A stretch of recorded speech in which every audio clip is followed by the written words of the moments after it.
জুলাই সনদের দাবিতে জুলাই শহীদ পরিবার ও জুলাই যোদ্ধা এই ব্যানারে শাহবাগ মোড়টি সম্পূর্ণভাবে অবরোধ করে দেওয়া হয়। তাদের দাবি হচ্ছে যে জুলাই সনদ ব্যতীত কোনো ইলেকশন তারা এই দেশে হতে দিবে না এবং এই দাবিতে তারা অনড় অবস্থানে আছেন এবং তাদের বিভিন্ন বক্তারা এই কথাই বলছেন। এই শহরে এই পুরো রাস্তাটাকে বন্ধ করে রেখে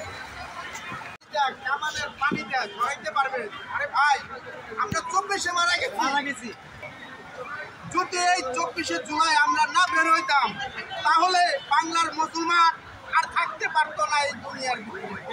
দেশের মানুষ নির্বাচন চায় না, আমাদের অর্থের লোক নাই, আমরা টাকার জন্য এখানে আসি নাই। আমরা সাধারণ মানুষ, আমাদের 3বার করে আপনি আশ্বাস দিচ্ছেন জুলাই ঘোষণাপত্র দিবেন, জুলাই সনদ দিবেন, আমরা সব পাইছি, আর লাগবে না। আমাদের এখান থেকে আমরা আদায় করে যাবো। কবে নির্বাচন হবে সেটা জনগণ ঠিক করবে, কোনো দল না। শোনাই জামাত বলেন, বিএনপি বলেন, এনসিপি বলেন, কাউকে আমরা চিনি না।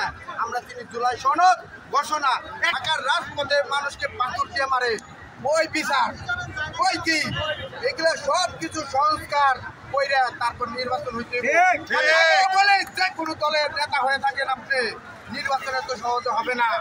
নির্বাচন হবে তবেই জুলাই সনদ দেন, জুলাই ঘোষণা দেন। তার জমিনে কোন স্বৈরাচার ইন্ডিয়ার এই দেশে থাকতে পারবে না।